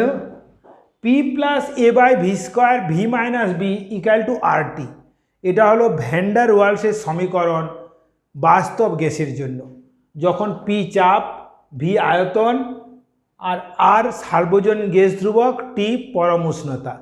আমাকে এ ও বি এর মাত্রা বের করতে হবে। আমরা কি জানি না সংযুক্ত পদের মাত্রা সমান। দেখে নাও পি আর এ বাই ভি স্কোয়ার সংযুক্ত পদ, তা লিখতে পারো না পি এর মাত্রা সমান এ বাই ভি স্কোয়ারের মাত্রা। দেখো পি মানে চাপ, চাপের মাত্রা কি বল বাই ক্ষেত্রফল মানে M L minus one T minus two.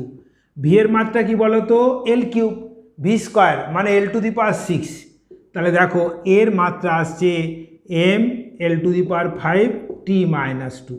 আবার দেখে নাও ভি মাইনাস বি, তাহলে ভি ও বি হলো সংযুক্ত পদ, তাহলে ভি এর মাত্রা সমান বি এর মাত্রা, তাহলে বি এর মাত্রা সমান ভি এর মাত্রা সমান এল কিউব। বোঝা গেল? 2 নাম্বার পয়েন্ট দেখে নাও। ত্রিকোণমিতিক অপেক্ষক, সূচকীয় অপেক্ষক, কোণ, সূচক ইত্যাদি মাত্রাহীন। অর্থাৎ দেখো ত্রিকোণমিতিক অপেক্ষক সাইন থিটা বা কস থিটা এদের মাত্রা কিন্তু 1, কোণ কোনো মাত্রাহীন, সূচকীয় অপেক্ষক e⁴x মাত্রাহীন, আর সূচক x এটাও মাত্রাহীন। তাহলে এগুলো দিয়ে আমি তোমাদের ইম্পর্টেন্ট কতগুলো অঙ্ক দেখাচ্ছি যেগুলো তোমাদের পরীক্ষায় আসতে পারে। দেখো মূলবিন্দু থেকে x দূরে t সময়ে একটি কণার সরণ y = a sin ωt - kx। আমাকে বের করতে হবে এর মাত্রা, ওমেগার মাত্রা, কে এর মাত্রা। বোঝা গেল? তাহলে দেখে নাও, শুরু করি। দেখো এটা কি বলো তো? এটা কোণ, কোণ কি মাত্রাহীন। তাহলে দেখো ωt - kx এর মাত্রা হচ্ছে 1 অথবা m0 n0 t0। এখন দেখো এটা আবার সংযুক্ত পদ, তাহলে দেখো ωt এর মাত্রা সমান kx এর মাত্রা সমান 1। দেখো টি মানে কি সময়, তাহলে ωt = x মানে কি l = 1। তাহলে বলো ωt = 1, তাহলে এখানে ω = t - 1। বোঝা গেল? আবার দেখো kl = 1, তাহলে দেখো k এর মাত্রা l - 1। ওকে, এরপরে দেখো এই যে সাইন ωt - kx এটা ত্রিকোণমিতিক অপেক্ষক, ত্রিকোণমিতিক অপেক্ষক মাত্রাহীন। তাহলে দেখো এল এর মাত্রা, এই ওয়াই মানে এল এর মাত্রা = a এর মাত্রা। তাহলে দেখো এর মাত্রা হলো এল, ওমেগার মাত্রা হলো t - 1, আর কে এর মাত্রা হলো l - 1। বোঝা গেল? নেক্সট দেখে নাও, দুটি পরমাণুর মধ্যে ক্রিয়াশীল বল F = আলফা বিটা এক্সপোনেনশিয়াল মানে e টু দি পাওয়ার এইরকম, F = alpha beta - x² / α kt হয়। x² তো দূরত্ব, টিটা উষ্ণতা, আর কি কেটা বোলজম্যান ধ্রুবক। আমাদের বের করতে হবে বিটার মাত্রা। তাহলে আমরা কি জানি? সূচক মাত্রাহীন। তাহলে দেখো এই যে সূচক আছে x² - আলফা kt, এটার কোনো মাত্রা নেই। তাহলে বলো x² মানে l², আলফা জানি না। দেখো বোলজম্যান ধ্রুবক মানে এনার্জি বাই তাপমাত্রা। তাহলে বলো তো বোলজম্যান ধ্রুবক ইন্টু তাপমাত্রা সমান এনার্জি। তাহলে দেখো এই কেটির মাত্রা হচ্ছে এনার্জি, এনার্জি মানে ml² t - 2 এটা = 1। তাহলে দেখো আলফার মাত্রা আসছে, দেখো l² কেটে গেল, m - 1 t² আসছে কিনা বলো। এরপরে দেখো এটা আমাদের কি বলো তো? সূচকীয় অপেক্ষক e⁻⁻² α kt। আমরা জানি সূচকীয় অপেক্ষক মাত্রাহীন, তাহলে এফ এর মাত্রা হলো আলফা ইন্টু বিটা। এখন এফ এর মাত্রা আমরা জানি mlt - 2, আলফার মাত্রা জানি m - 1 t² বিটা। তাহলে এখানে বিটার মাত্রা হবে, দেখে নাও, m² l t⁻⁻4। বোঝা গেল? ভিডিওটি দেখার জন্য অনেক অনেক ধন্যবাদ। আশা করি ভিডিওটি তোদের ভালো লাগবে এবং বিভিন্ন পরীক্ষায় মেন, নিট, অ্যাডভান্স তোরা কোশ্চেন কমন পাবি বা এই নিয়মের অঙ্ক পাবি। ভিডিওটি লাইক, শেয়ার, কমেন্ট করবি। আর যারা নতুন, এইরূপ নতুন নতুন ভিডিও পাওয়ার জন্য চ্যানেলটি সাবস্ক্রাইব করে নিও।